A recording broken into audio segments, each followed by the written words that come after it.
Friends, how are you? It's your SST class students. In our earlier video, we were discussing about the French Revolution, and we have discussed about the causes of the French Revolution and the how the outbreak of the revolution की शुरुआत कैसे हुई.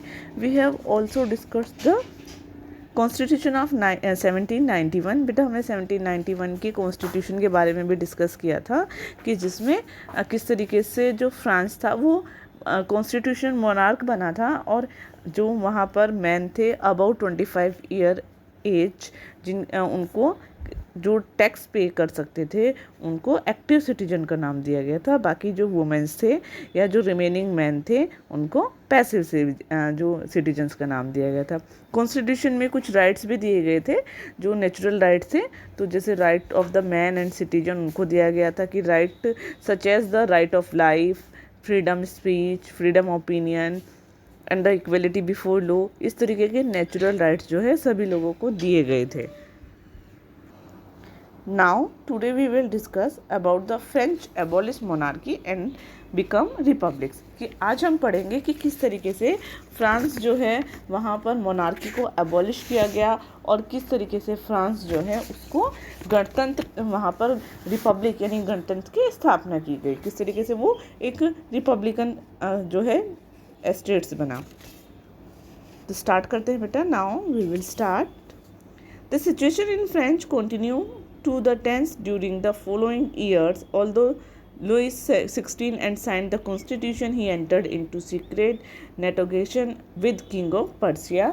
यानी France के साथ बहुत ही आने वाले समय में बहुत ज़्यादा कैसे उनके सिचुएशन कैसे बन रहे थे, बहुत ज़्यादा टेंस वाले सिचुएशन बनी हुई थी. वहाँ पर बहुत टेंशन वाली सिचुएशन थी क्योंकि लुई 16 जो थे उन्होंने जो कॉन्स्टिट्यूशन थे उस पर साइन कर दिए थे, लेकिन वो पर्शिया के जो किंग थे उनसे चोरी छिपे बातचीत वहाँ अभी भी चल रही थी. पर्शिया के किंग से वो अभी भी बातचीत कर रहे थे. तो फ्रांस में की जो घटनाएं थी वो दूसरे पड़ोसी देशों के साथ बहुत ज़्यादा टेंशन वाली, चिंता वाली हो रही थी. वरिड सबको टेंशन में करने वाली थी कि फ्रांस जो है वो डेवलप कर रहा है, डेवलपमेंट हो रहा है उसका. In the France and made plans and troop to put down the events that been taking place here since in summer of 1789. क्योंकि इसलिए वहाँ पर टेंशन वाली भी बात हो रही थी कि 1789 की गर्मियों में, जो गर्मी का टाइम था, उसके बाद कुछ ऐसी घटनाएं हो रही थी जिनको कंट्रोल करने के लिए राजा को अपनी जो ट्रॉप थी, जो अपनी सेनाएं थी, वो सिटी में भेजने की वो एक प्लानिंग कर रहा था. ठीक है.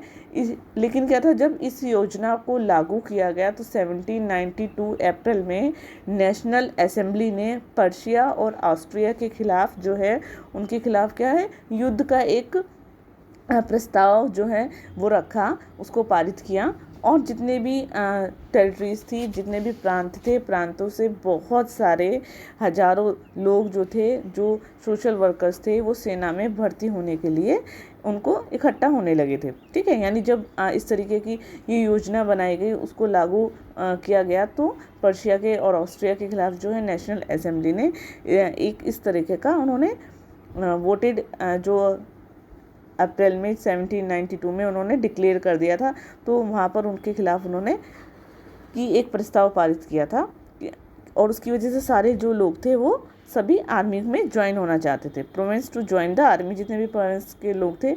This as war of people against king and aristocracies all over the Europe. और इस तरीके से हम देख सकते हैं कि जो यूरोप के जो राजा थे या जितने भी एरिस्टोक्रेसीज थे उनके खिलाफ अब क्या थे, जितने भी लोग थे, जो मास थी, जो जनता थी, अब वो उनसे क्या है वार करना चाहती थी, उनसे युद्ध करना चाहती थी. उनके सिर्फ उनके होठों पर, उनके लिप्स पर कैसे पैट्रियोटिक सॉन्ग जो थे, लोग जो है पैट्रियोटिक सॉन्ग गाते थे.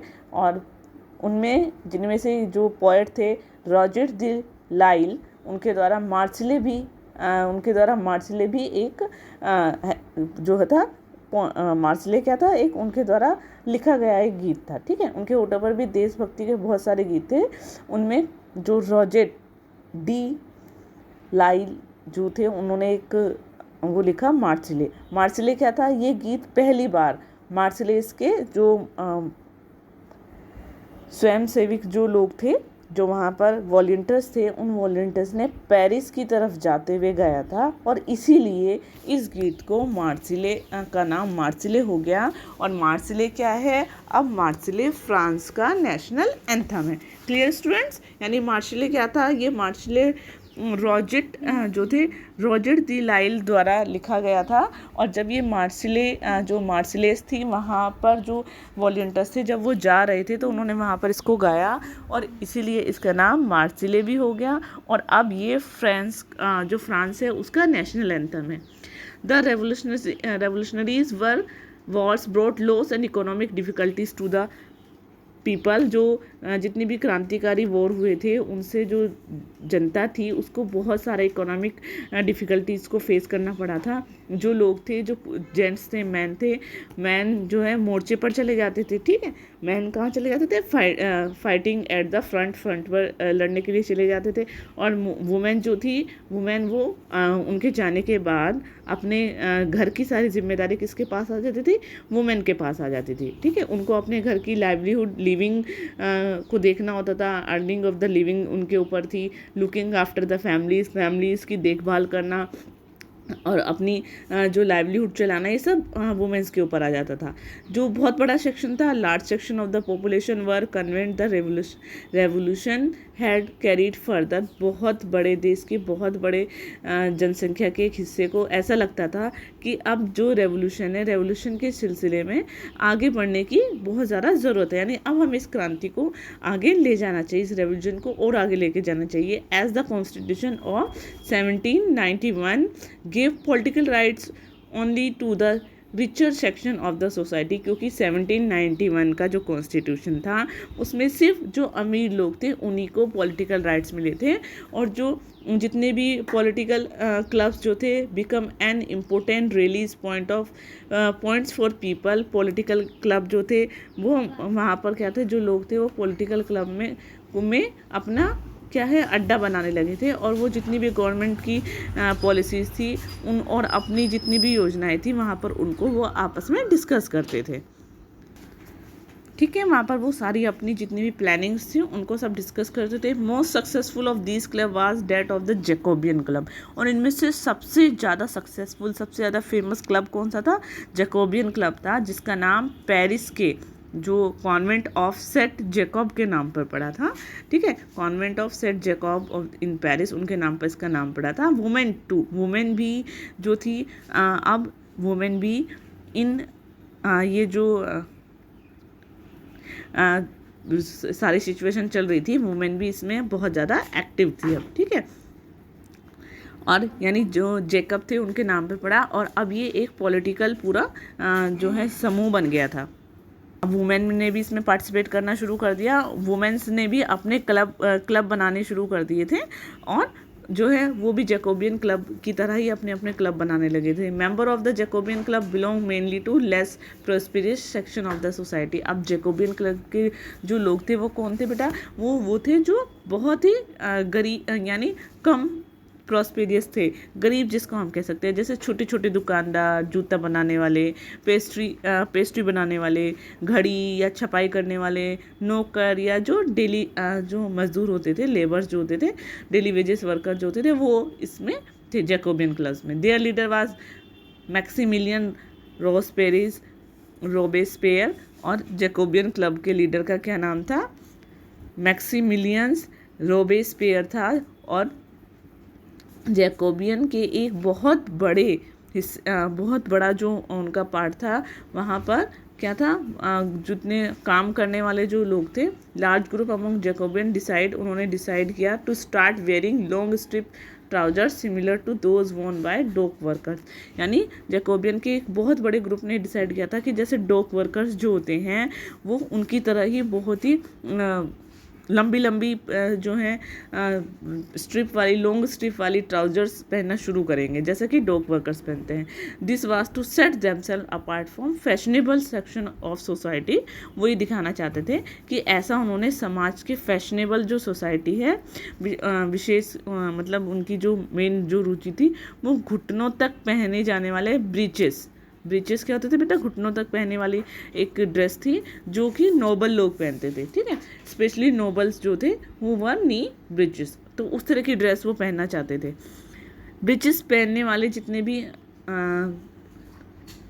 जो ब्रीचेस पहनते थे, तो ब्रीचेस पहनने वाले जो नोबल्स थे उनकी सत्ता को वो ख़त्म होने का ऐलान करने का एक तरीका था कि वो उनकी जितनी भी पावर है उसको वो ख़त्म कर देंगे। These Jacobians came to be known as the sans culottes, और ये जो जैकोबियंस थे ये सोकुलाट्स के नाम से इनको जाना गया, जिसका मतलब होता है बिना घुटने वाले जो लोग होते थे, ठीक है, those without knee breeches. Sans culottes men were in addition the red cap that symbolise liberty, और ये जो सेंट कुलात के जो लोग थे, जेंट्स जो थे, ये रेड कलर की कैप पहनते थे, और रेड कलर की कैप किस चीज़ का मतलब होती है, उसका क्या मीनिंग होता है, उसका मीनिंग होता है लिबर्टी। लेकिन जो लेडीज़ थी उनको इस तरह का काम करने की कोई भी परमिशन नहीं थी। बेटा हमने लास्ट वीडियो में अभी भी उसमें पढ़ा था कि रेड कलर की जो कैप थी उसका क्या मतलब होता है, लिबर्टी होता है। तो इस तरह की कैप्स जो है लोगों ने पहननी शुरू कर दी जिसका मतलब लिबर्टी होता है। समर 1972 में जो जैकोबियंस थे उन्होंने planned an insurrection of the large number of person who were angered by short supplies and high prices of the food, यानी 1792 की जो समर थी उसमें जैकोबियन ने जो फूड की कीमत बहुत ज़्यादा बढ़ रही थी, यानी फूड की जो उनके प्राइसेस बढ़ रहे थे और उसमें कमी जो आ रही थी, तो उसकी वजह से वो बहुत ज़्यादा पेरिस के लोग नाराज़ हो गए थे।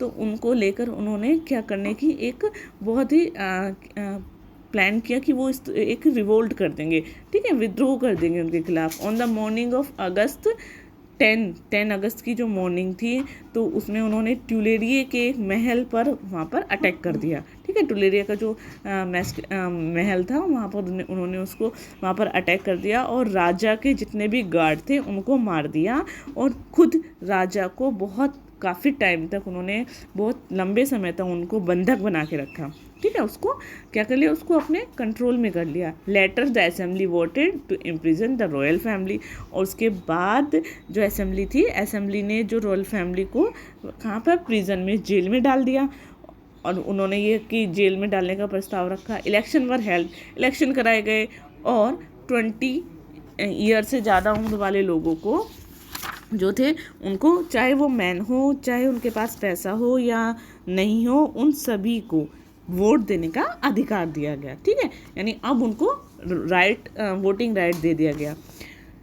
The newly elected assembly was called convention, और जो नई असेंबली थी उसको क्या नाम दिया गया, कॉन्वेंशन का नाम दिया गया। और 21 सितंबर 1792 में जो मोनार्की थी उसको ख़त्म कर दिया गया और फ्रांस को रिपब्लिक डिक्लेयर कर दिया गया। जैसे कि हम सभी जानते हैं रिपब्लिक क्या है, republic is a form of government where people elect government including the head of the government. बेटा आप सब पहले भी पढ़ चुके हैं कि रिपब्लिक का मीनिंग क्या होता है, एक ऐसी गवर्नमेंट होती है जिसमें हम अपने खुद के नेता को चुनते हैं, ठीक है, अपने खुद की गवर्नमेंट को चुनते हैं और उसमें पीपल को इलेक्ट किया जाता है। There is no heredity monarchy, और वहाँ पर कोई भी हेरिडिटी मोनार्की नहीं होती। You can try and find out some countries, आप इस तरह की कुछ कंट्रीज़ में देख सकते हैं, जैसे कि इंडिया में भी होता है कि इंडिया में भी हमारे यहाँ, हमारा इंडिया क्या है, रिपब्लिकन है, और यहाँ पर क्या है, हम खुद के अपने नेता को चुनते हैं और हम खुद ही अपनी गवर्नमेंट को चुनते हैं। Louis 16 was sentence to death, और लुई 16 को जो है उसको फांसी की सजा सुना दी गई। क्यों? On the charge of the treasons, यानी देशद्रोह के मामले में, ठीक है, कि उसने देश के साथ विद्रोह किया है और उसके बदले में उसको फांसी की सज़ा दे दी गई। ऑन 21 जनवरी 1793 में, 21 जनवरी 1793 को जो प्लेस डी लॉ कॉन्डार्ड था वहाँ पर उसमें उसको सभी के सामने पब्लिकली उसको फांसी दे दी गई। Queen Marie Antoinette meet with the same fate shortly after, और जल्द ही जो रानी एंटोनेट थी उनको भी इसी तरीके से फांसी दी गई। नेक्स्ट है रीज़न ऑफ टेरर, यानी जो आतंक का रीज़न था वो कैसे था। पीरियड ऑफ 1793 से लेकर 1794 को हम क्या कहते हैं, इसको हम मेंशन करते हैं रीजन ऑफ टेरर के नाम से जानते हैं, जहाँ पर क्या था, रोबेस्पियर ने जो फॉलोड, कौन सी पॉलिसी बनाई थी उसने, सर्व फॉलोड एंड द पनिशमेंट, यानी उन्होंने नियंत्रण और सजा की नीति को अपनाया था। उनके हिसाब से जो रिपब्लिकन के जो भी दुश्मन थे वो सारे कौन कौन से थे, कौन लोग रिपब्लिक नहीं चाहते थे, जैसे कि एग्जाम्पल के तौर पर nobles, clergy, member of the other political parties, even member of one party, यहाँ तक कि अपनी खुद की पार्टी के जो मेंबर हैं वो भी नहीं चाहते थे रिपब्लिकन, तो वो सारे ही शत्रु हमारे एनिमीज़ हैं। And who did not agree to this method were arrested, जो सभी लोग इस तरह के कोई फेवर में नहीं थे, उन सभी को गिरफ्तार कर लिया गया और उन सभी को जेल में बंद कर दिया गया।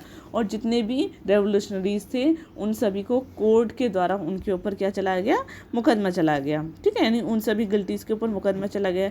Guilty means is device containing to two poles and the consisting of two poles and blade with the each person beheaded, यानी जितने भी गिलोटिन जो थे, गिलोटिन क्या होता है, जो गिलोटिन थे उनको कोर्ट में अगर वो दोषी होते थे तो उनको गिलोटिन पर चढ़ा दिया जाता था और उनका सर जो है बिल्कुल उसको अलग कर दिया जाता है। गिलोटिन क्या होता था, गिलोटिन दो खंभों के बीच में लटकती हुई एक आरी होती थी, आरी वाली मशीन होती थी, और जिस पर क्या था, अपराधी का सर धड़ से अलग कर दिया जाता था, ठीक है, उसके ऊपर आरी के ऊपर रखा जाता था सर और उसको अलग कर दिया जाता था। इस मशीन का जो डिस्कवरी थी, इस मशीन का इन्वेंट किसने किया था, डॉक्टर गिलोटियन ने किया था, तो उनके नाम पर ही, डॉक्टर गिलोटियन के नाम पर ही इसका नाम गिलोटियन रखा गया, ठीक है। रोज पेरेस सरकार ने कानून जो था उसको तैयार कर एक maximum selling on wages and price जो था, मजदूरी या फिर कीमतों की अधिकतम मैक्सिमम सीमा जो थी वो तय कर दी थी।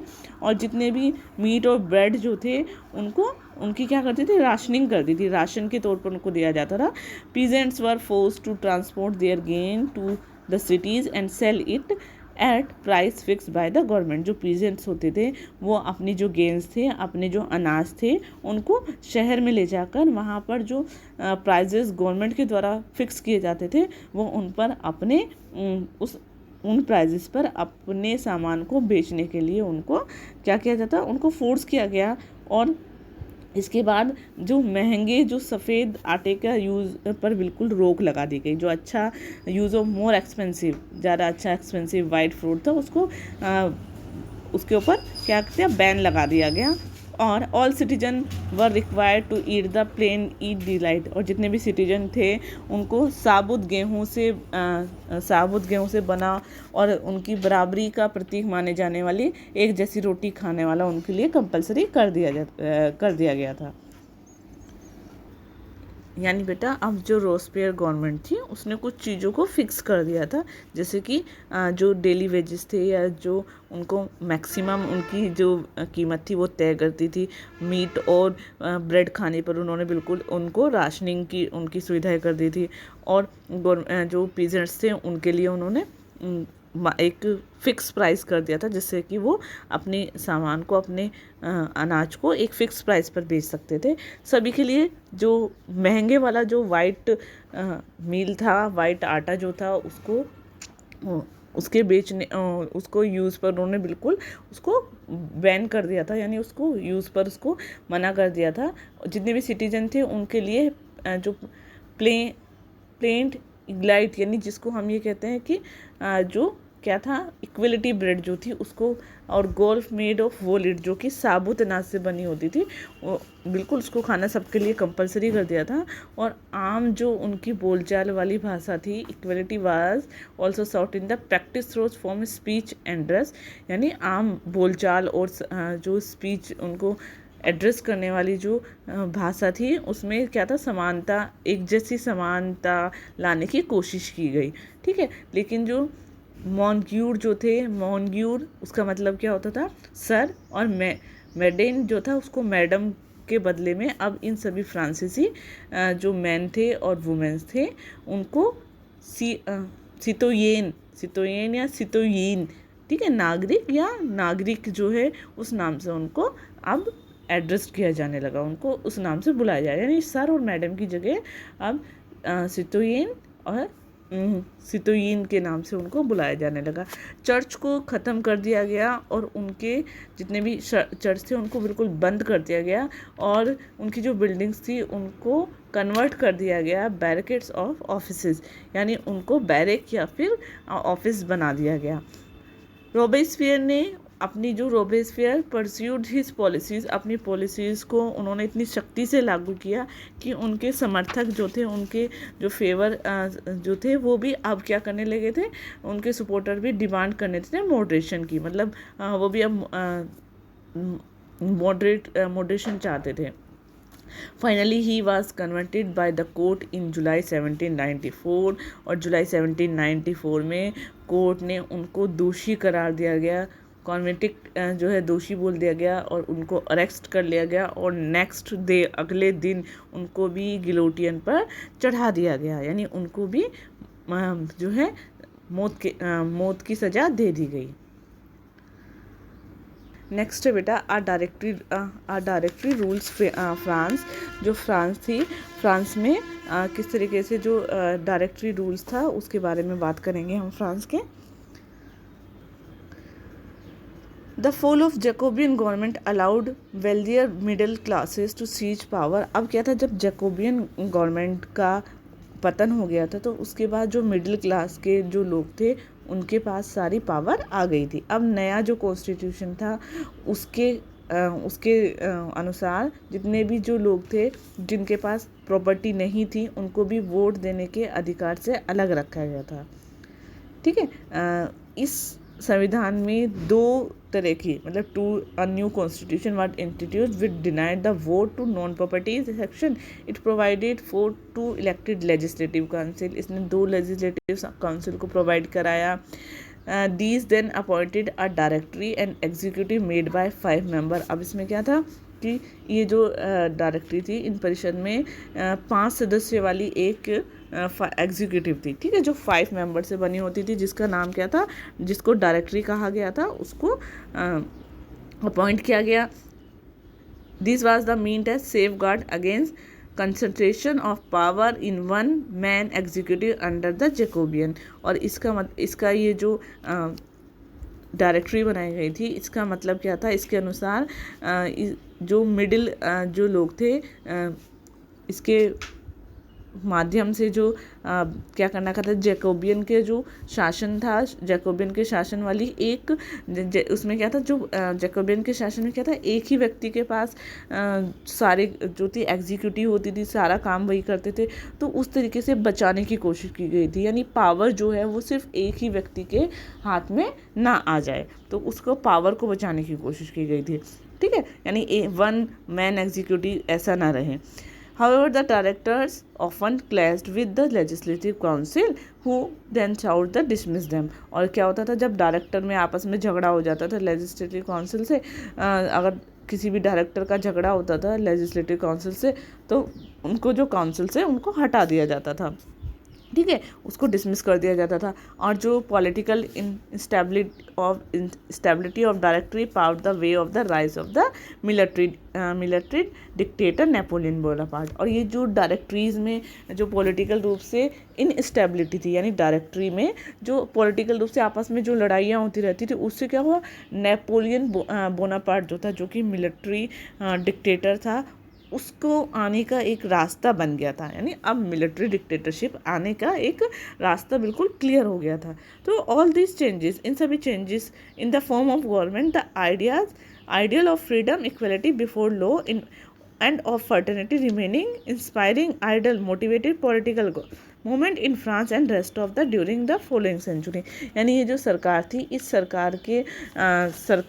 सरकार के स्वरूप में इन सभी बदलाव, ये जो जितने भी बदलाव आए थे, जैसे कि क्या क्या हमारा फ्रीडम था, हमारी इक्वलिटी बिफोर द लॉ, कानून के सामने सभी लोग बराबर है, भाईचारा, ये सभी उनके मेन आइडल बने रहे और आगे आने वाली जो सेंचुरी थी उसमें ना केवल फ्रांस में बल्कि पूरे यूरोप में इस तरह के पॉलिटिकल जो मूवमेंट थे, पॉलिटिकल मूवमेंट को भी प्रेरित किया गया, उसको भी मोटिवेट किया गया कि इस तरह के पॉलिटिकल मूवमेंट चलाए जाएं, जिससे कि ये सभी जो आइडल्स थे जैसे फ्रीडम या इक्वलिटी बिफोर लॉ, फर्टिनिटी, ये सभी को हर जगह लाया जा सके. Okay students, rest part of this chapter we will discuss on next time. Thank you.